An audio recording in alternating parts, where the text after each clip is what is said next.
हमारे यहाँ 5 पूजित देव बताए गए हैं, जिसमें एक देव सूर्य भगवान भी हैं सज्जनों।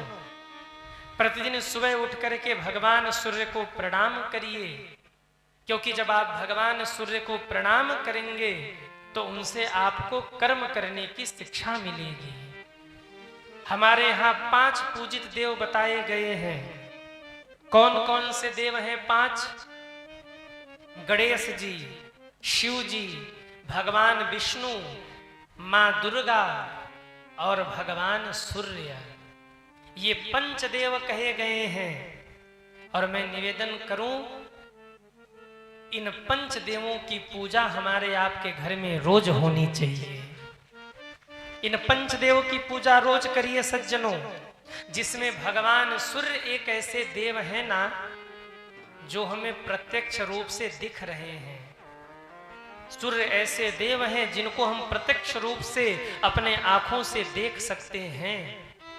मैं निवेदन करूं, भगवान सूर्य प्रकट होकर के हम सबको दर्शन देते हैं, इसलिए हर रोज सुबह 1 लोटा जल भर करके भगवान सूर्य को अर्घ जरूर दीजिए। जो लोग बहुत बीमार रहते हो ना, उनको चाहिए कि 1 लोटा जल भगवान सूर्य को अर्पित करें, उनको बीमारी में राहत मिलेगी। जो लोग समाज में मान सम्मान चाहते हैं, एक काम कर लेना, हर रोज सुबह 1 लोटा जल स्नान करने के बाद भगवान सूर्य को देना, अर्घ देना। भगवान सूर्य प्रसन्न हो गए तो समाज में आपका मान सम्मान बढ़ जाएगा। जिसकी कुंडली में सूर्य भगवान कमजोर पड़ जाएं, उसके जीवन में नाना प्रकार के दुख कष्ट आने लगते हैं। इसलिए सूर्य को मजबूत रखिए, ज्यादा कुछ नहीं करना। स्नान करके 1 लोटा जल सूर्य को अर्घ रूप में देना है। भगवान सूर्य उतने से ही प्रसन्न हो जाते हैं। जो लोग भगवान सूर्य को अर्घ देते हैं ना, उनके शरीर में रोग प्रतिरोधक क्षमता बढ़ जाती है, वो बीमार कम पड़ते हैं सज्जनों। अगर आप में से किसी का मन एकाग्र नहीं रहता हो, तो रोज सुबह स्नान करके 1 लोटा जल भगवान सूर्य को अर्घ रूप में समर्पित करिए, आपका मन एकाग्र हो जाएगा।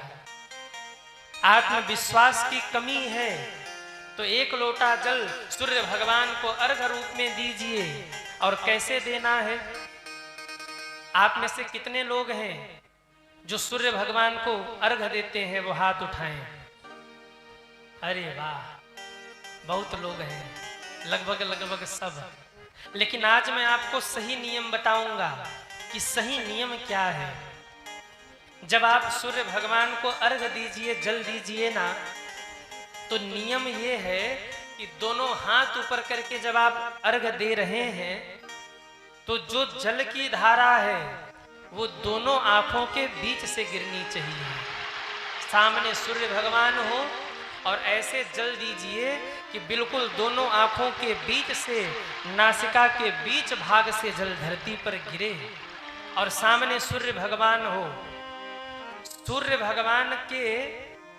भगवान की किरणें जो है ना, वो उस जल की धारा के ऊपर पड़े और उसकी परछाई आपके दोनों नेत्रों के बीच, नासिका के अग्रभाग से होते हुए पूरे शरीर पर पड़े। इससे आपके शरीर के रोग नष्ट होंगे। जिन लोगों को नेत्रों का कष्ट रहता है, नेत्र विकार है जिनको, वो सूर्य भगवान को अर्घ दें। बस वो जल की परछाई आपके ऊपर पड़नी चाहिए। नेत्र विकार में सज्जनों राहत मिलेगा, नेत्र की समस्या दूर होती है। जो शारीरिक रूप से स्वस्थ नहीं रहते, अगर वो सुबह सुबह भगवान सूर्य को अर्घ दें, सुबह की किरणों में विटामिन डी होगा और जब उसमें जल मिलेगा और उसकी छाया आपके ऊपर पड़ेगी तो आपका शरीर स्वस्थ होगा सज्जनों, आपका शरीर निरोगी होगा। पर कैसे जल देना है, उस जल में आपको क्या क्या रखना है? जल तो आज तक आप दे ही रहे थे, पर आज सही नियम जान लीजिए। कौन सा लोटा आपको प्रयोग करना है, उस लोटे में आपको क्या क्या डालना है, ध्यान से सुनिए। तांबे का लोटा लीजिए, पीतल का लोटा लीजिए, चांदी का लोटा लीजिए, सोने का लोटा लीजिए, पर लोहे का लोटा नहीं लीजिए। लोहे के पात्र से भगवान सूर्य को अर्घ नहीं देना है। सोने की ले लो, चांदी की ले लो, स्टील की ले लो, पीतल की ले लो, तांबे की ले लो, पर लोहा नहीं प्रयोग करिए। एक लोटा लीजिए और जिसमें अष्ट द्रव्य डालिए। ये अष्ट द्रव्य क्या है, हमारे शास्त्रों में वर्णन है सज्जनों। अपह क्षीरम कुशाग्राणी, घृतम मधु गवाम दधी, रक्तानि करभिड़ानि, रक्त चंद्र चंदन मित्तपी। अष्ट द्रव्य क्या है, ध्यान से सुनिए। पहला, अष्ट द्रव्यों में स्थान दिया गया गंगा जल को। अष्ट द्रव्य में पहला स्थान है गंगा जल।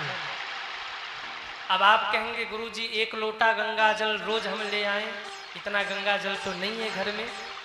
तो मैंने आपको गंगा जल प्रकट करने का नियम बताया था। 1-2 बूंद गंगा जल आप पात्र में डाल लीजिए और ऊपर से आप उसमें जल भर के गंगा माँ को याद कर लीजिए। पूरे लोटे का जल ही गंगा जल बन गया सज्जनों। पहला स्थान है गंगा जल का। फिर उसमें थोड़ा सा कच्चा दूध डालिए, और कच्चा दूध अगर भूल गए हो तो घर का उबला दूध मत डाल देना, नहीं वो जहर के समान हो जाएगा। फिर कच्चा दूध ही डालना, गाय का दूध। थोड़ा सा उसमें दूध डाल लीजिए। कुसा का अग्रभाग तोड़ करके, थोड़ा सा कुसा का जो अग्रभाग होता है उसे तोड़कर थोड़ा सा आप जल में डाल लीजिए।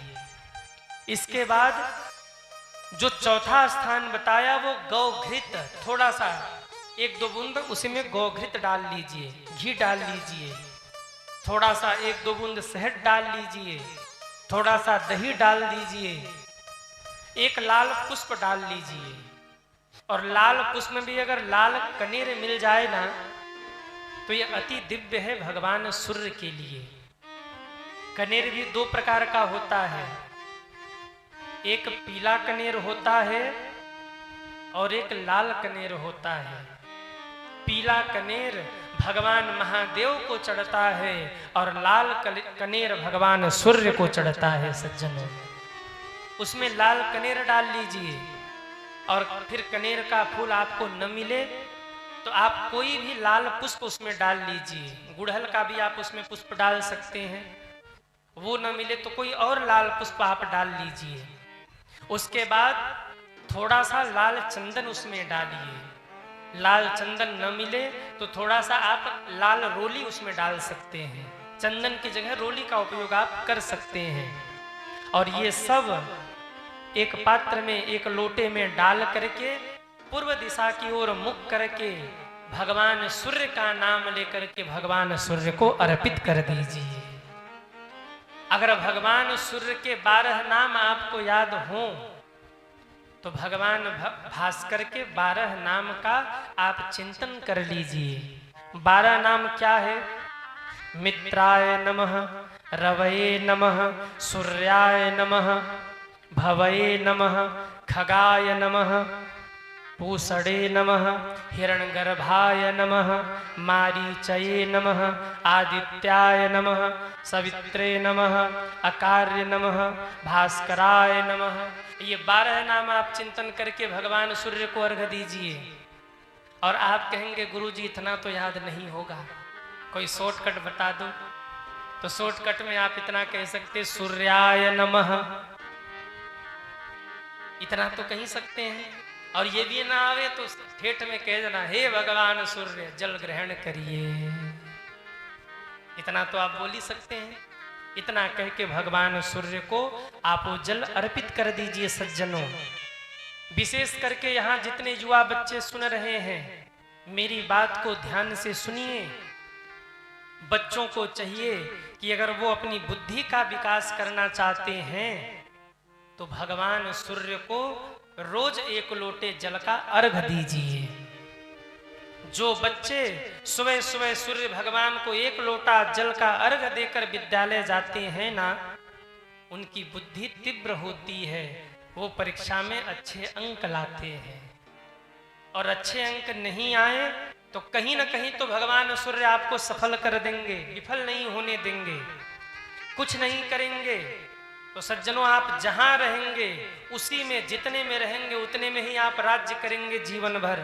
आपको कोई पराजित नहीं कर सकता, क्योंकि आपकी बुद्धि इतनी तीव्र हो जाएगी कि जीवन भर आपको खाली बैठने ही नहीं देगी वो बुद्धि।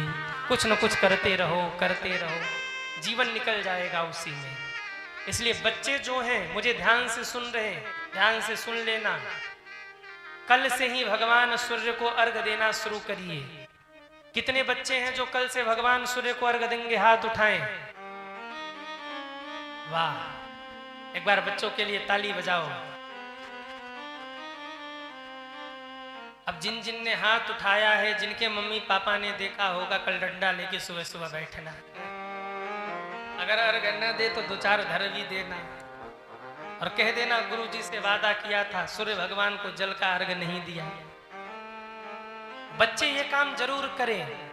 5 मिनट लगेगा, 1 लोटा जल सूर्य भगवान को दीजिए और सुबह उठ करके 1 बार हनुमान चालीसा का पाठ करके विद्यालय जाइए।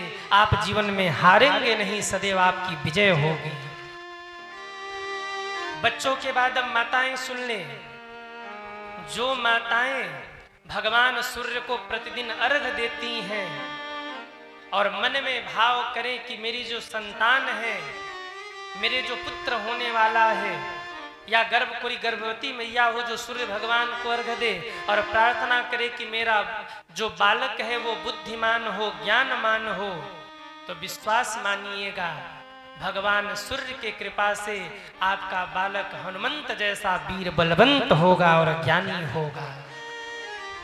सूर्य भगवान के जितने भी अंश है, जैसे आप कर्ण को देख लीजिए, कर्ण कितने बलवान थे।